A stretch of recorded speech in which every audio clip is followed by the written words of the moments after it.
اعوذ باللہ من الشیطان الرجیم بسم اللہ الرحمن الرحیم۔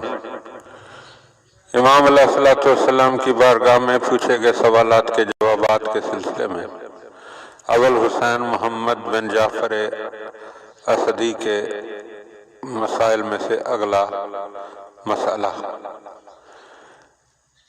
امام علیہ السلام تحریر فرماتے ہیں، تم نے ہمارے ناحیہ کی زمینوں کے لیے دریافت کیا ہے کہ کیا یہ جائز ہے کہ کوئی شخص ناحیہ کی کسی غیر آباد زمین کو آباد کرے اور اس کی مال گزاری ادا کرے اور اس کے فاضل پیداوار اپنے لیے اپنے صرف میں لائے، یہ سمجھتے ہوئے کہ یہ میرا حق کے محنت ہے اور مزدوری ہے اور تم لوگوں سے تقرب حاصل کرے۔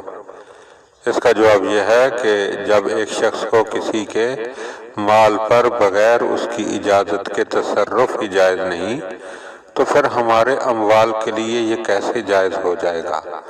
لہذا جو شخص بغیر ہماری اجازت کے ایسا کرے گا اس نے گویا اس چیز کو حلال کر لیا جو اس کے لیے حرام ہے، اور جو ہمارے اموال میں سے ذرہ سا بھی کھائے گا گویا وہ آگ سے اپنا پیٹ بھر رہا ہے اور جہنم کی آگ میں جلے گا۔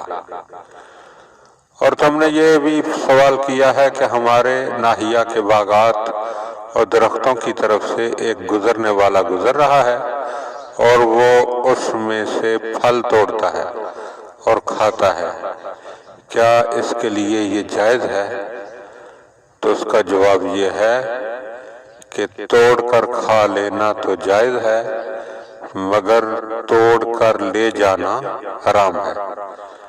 ممنون اکرام اکمال الدین و اتمام النعمہ میں محمد ابن جعفر اسدی سے اس کے مثل روایت مرقوم ہے۔ اللہم صلی علی محمد و آل محمد۔